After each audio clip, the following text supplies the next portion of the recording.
Hi everyone, and welcome to another episode of the HeelanHub podcast, the show for small business owners. I'm Dan Heelan. On today's show, I wanted to talk to you as we get into 2025, or maybe you're even listening to this in 2025, about starting a business. It's one of these key things we love helping business owners do. Obviously, as business accountants, we help people on that journey from startup all the way up. And we've had some amazing success stories and been on some great journeys. So I think it's always cool to talk about some of the experiences we see and just get you some tips. If you are thinking of starting a business in the new year, particularly, I know a lot of people, spend that time over Christmas kind of like fermenting that plan and just working it out. I think it's a really good time just to share some experiences of what we see that actually works. So let's get into it. So then you're looking to start this new business, and where do you start? And a lot of people ask this across the social media channels. They look at, where do I start? What do I do? How do I get into it? Well, I think to start with, you've got to have some idea of what you want to do.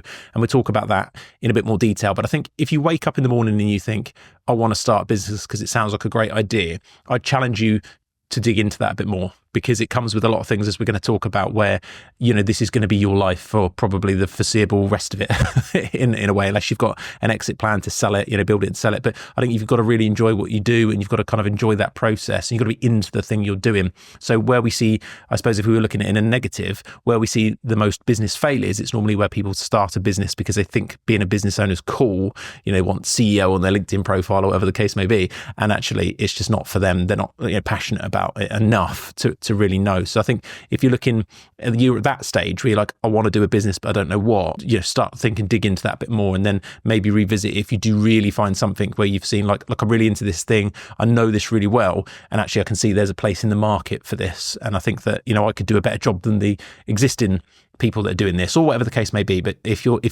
think just finally on that, if you are in that space where you just don't know if it's what you're going to do, but you just like the idea of starting a business, maybe pause, maybe take a bit of time to reflect on that and go from there. But let's presume that you have done that and you're excited, you know exactly what sector you want to be in, how it's roughly going to work. I think then you need to take pen to paper, or quite often tablet and spreadsheet, whatever the case may be, and just work out the business model. And I'm not necessarily talking about generating some massive business plan, but having a look at, right, if I'm going to start this business, how does the money work? How much product do I need to sell? So we see a lot of businesses where someone will leave a well-paid job because they've done like not very good mathematics, where they've gone, oh yeah, I just need to sell X to make a similar money to what I'm doing now. But it's never plays out that way, because let's say you're selling a product for £100 and it's costing you 60 just to get it out there delivered and everything else. Say you're starting an e-commerce business, for example, which is a very common scenario someone wants to do because they've seen it online. It seems like a great idea.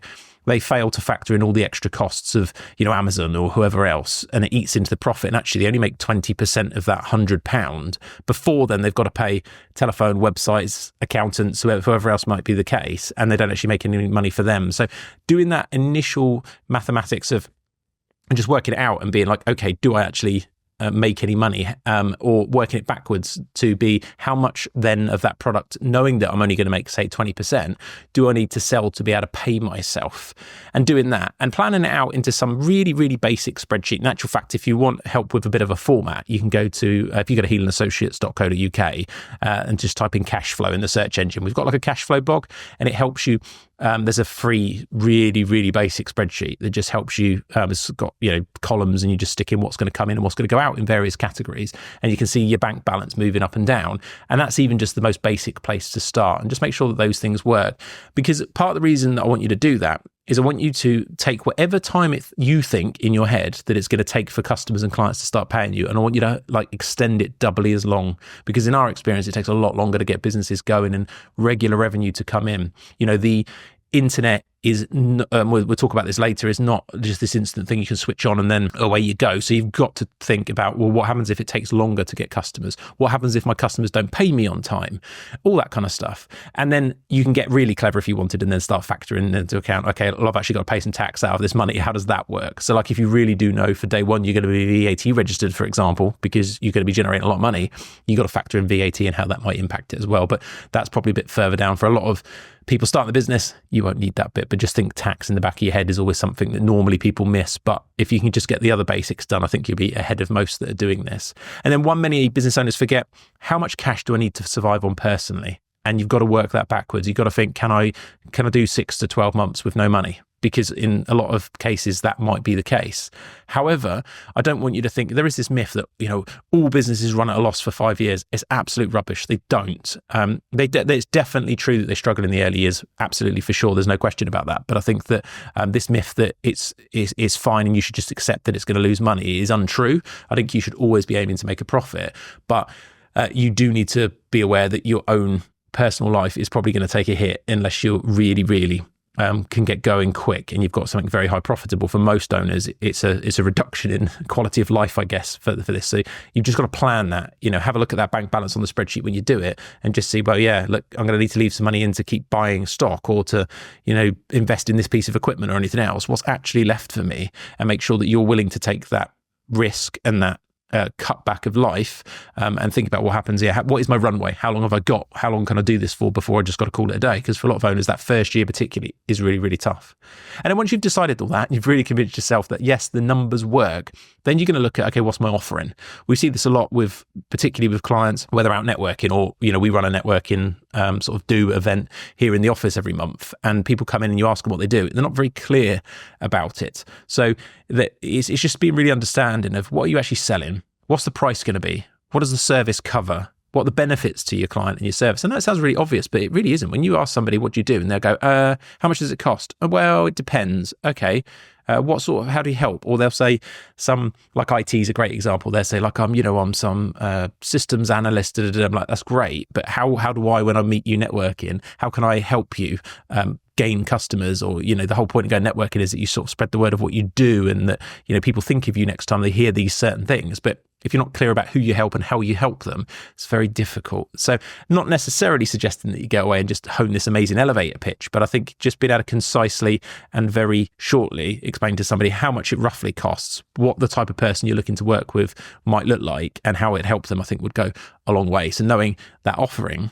And then, of course, you want to have a plan of how you'll get customers. Now, we spoke about this in a little bit, didn't we, in terms of, I said, the internet is not an instant money-making machine. I would say in most cases, because when the internet does work for you, it really does work for you. And that's a different problem then. You've got to decide how you then handle the quantity of inquiries and how you manage social channels and all those things is a different problem. But for the vast majority of businesses, the website itself, for example, is going to take a lot of time for Google to get to know it. This is, coming from people a lot cleverer than me on this. Will take Google a bit of time to kind of know it, and it's more of a placeholder. What you do on your socials may well have more impact, and of course that's going to take time and consistency and everything else to actually build that brand, build that awareness and everything else.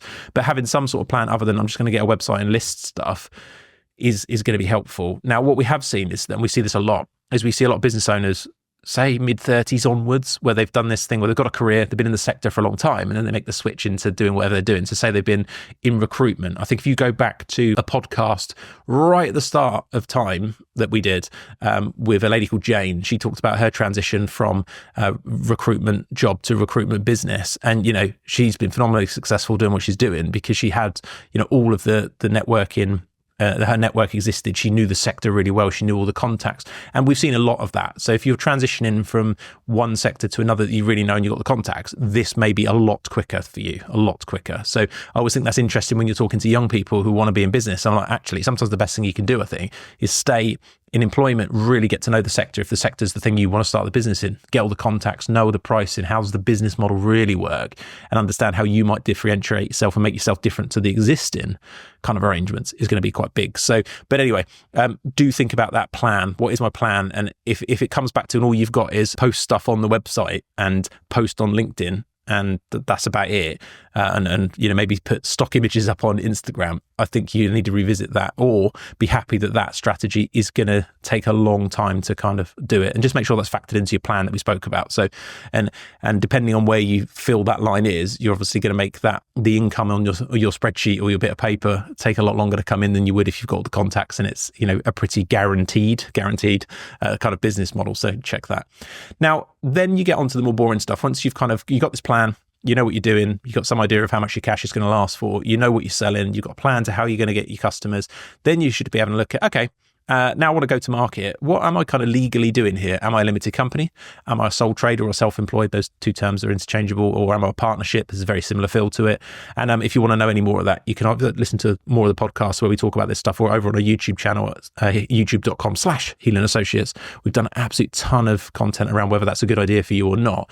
But understanding what you're going to trade at is quite important, because the first time someone wants to pay you and you need to raise an invoice, for example, if you're in, say, a service industry, you're going to be thinking, okay, what do I do?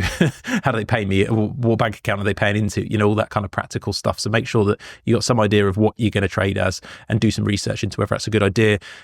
Big kind of spoiler in that you'll often hear me talk about, be really sure a limited company is the way forward for you. As an accountant, the majority of the work we do is with limited companies, in terms of total revenue. It's in my interest to tell you to go be a limited, but honestly, with the tax changes that's happened over the years, there are amazing things in the right circumstances, and they can just be costly, particularly for a startup if you're just looking to get going early on. So just make sure it's right. And we got, probably, if I was going to guess, 60% of startups we see will probably go into a limited company for various different reasons. But we do see a massive chunk every year where it's just, it was never right for them in the first place. So do your homework, but decide what you're going to trade as. That would be the next kind of decision and thing that's really important. And then I think when it comes to the more businessy type stuff, and this does cut a little bit into the kind of world of, some of these books on the bookshelf behind me and all the rest of it, in terms of, consistency and action, the normal business stuff, doing the boring stuff well, getting going, doing it consistently. It's very easy to talk about it on, when you're nicely on your sofa on a, Saturday afternoon, you've had a nice bit of food, you're feeling good about life. But getting up on a Monday morning at, 5:30, because that's the only time you can do whatever you got to do and getting going, or knowing that you've got to go to this meeting that you really don't want to, or you've got to sort something out for your accountant and it's Sunday night and they need it for the VAT return or whatever else. It's going to be a lot of stuff where it's going to be quite boring, actually. So all the exciting stuff does exist, but what tends to happen when you start a business is you end up wearing all these hats that you didn't know. You might not, like for me, I don't particularly love human resources and HR. I just want to get on and make cool stuff for business owners and work with clients.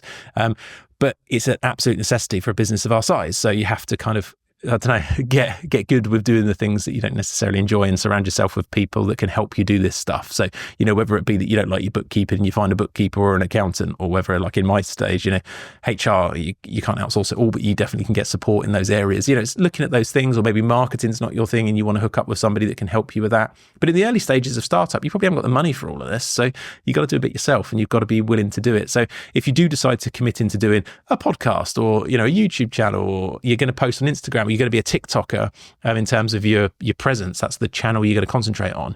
Being consistent and trying to be creative on these things. That's where we see the most success with clients, is when they're doing those things consistently. Whether they do them amazingly all the time or not, it doesn't really matter. This is the consistency that seems to make a lot of difference. And also, I quite often talk about this idea of getting a snowball going. So you those small things start to build into bigger things, and then once you get a bit of momentum, it's very hard to kind of stop you, but it's getting that initial momentum that's quite difficult. So that consistency in that action, things like, you decide that you're always going to check your finances on a Friday, but then you just never look at it. You just log on your bank balance and hope. You do your marketing. You say you're going to post every 4 days, or you're going to post once every 4 days, and actually you've posted twice this month and it was stock images. Or you did it great for a week and then never touched it.